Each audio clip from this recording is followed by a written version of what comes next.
something that many of us do experience throughout our Christian life. Okay, just trying to get Minister Kesler on the line as well.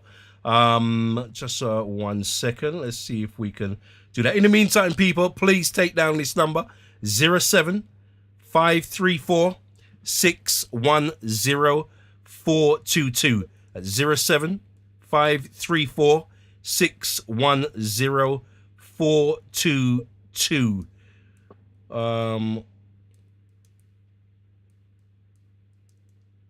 Let's see if we can get Mr. Kesler. But yeah, we really want to thank those that called in last week and shared. I know there was a few other people that wanted to talk about it but didn't get round to calling in. But we are definitely going to try and take this subject a lot further than we did last week. Minister Kesler, are you there? I'm here. Can you hear me? Loud and clear, bro. You okay? Yes, bless the Lord. Wonderful, wonderful. So I'm just saying to Pastor Owen that we had a great show last week, and we've been asked to take the show. We have been asked to continue with the show this week. Yeah, do a part 2. That's right. That's right. So that's what we're doing. Anything you want to say on the show last week? Regarding the show last week? Well, basically, I think it's important that I don't know if Pastor Owen has anything that he want to say. I was going to kind of like try to do a quick recap. Go ahead, bro. Pastor Owen's already spoken. We are going to come back to him. But go ahead. Okay. Yeah, so basically, I just want to say a pleasant good evening to each of you. I hope you're well and hope you're doing good. It's good to be back again another time. And we had a great conversation last week as it relates to spiritual abuse. I think one of the things I said last week is that there are many forms of abuse, but tonight we're having part 2, a continuation of the show last week as it relates to spiritual abuse. Yeah. And excuse my manners, I didn't even say good evening to yourself and good evening to Pastor Owen.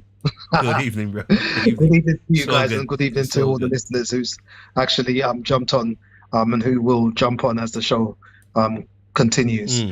So I just wanted to just kind of like give some scriptures and some definitions as to what spiritual abuse is and give some examples. So I have here from 1 Peter chapter 5 verse 3, where it says, don't lord it over the people assigned to your care, but lead them by your own good example.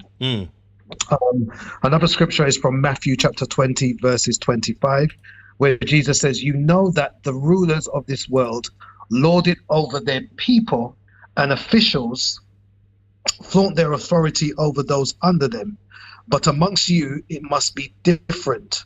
Whoever wants to be your leader. So I'm just saying to Pastor Owen that we had a great show last week, and Pastor Owen, if you just mute your player.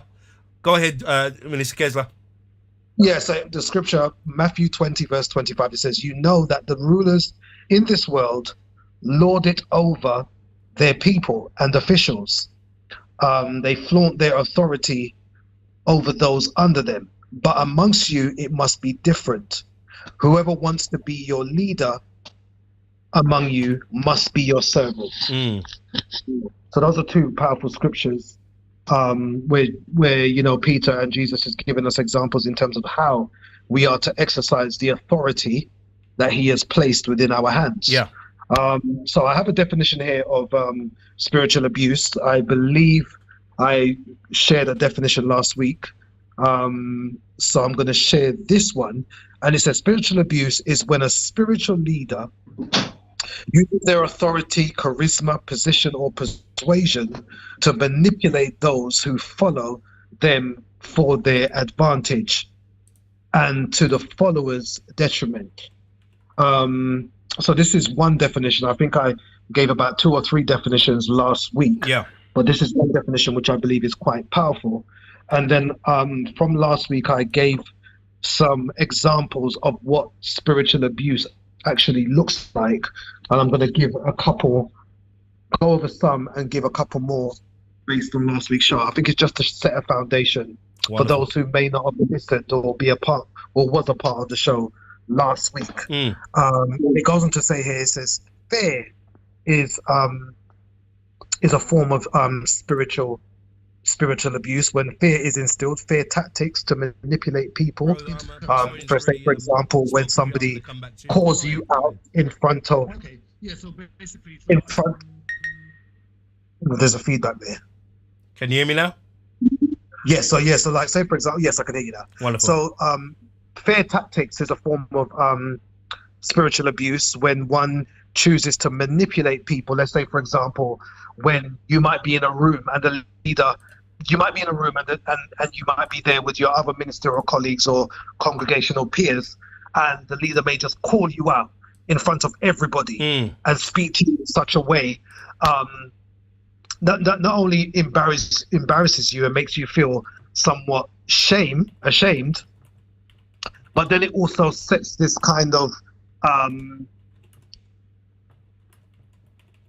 but basically they're making an example of you in front of your other ministerial colleagues or peers to let them know that if they were to, let's say for example, try anything, or you disagree with what leadership is doing, or you may have a question, they use this kind of fear tactic to exercise their spiritual abuse, more or less. Rather than taking you into a room to have a private conversation with you, they do it openly to embarrass you and to make you feel ashamed, as I said, and also to set this kind of tone amongst your spiritual colleagues, your ministerial colleagues, or your congregational members, brothers and sisters, and set this kind of tone in the congregation to say, like, well, I'm making an example of brother so and so. So if this is what will happen to you, should you, say for example, behave in a way that is inappropriate in accordance to leader. Another kind of example of spiritual abuse is punishing people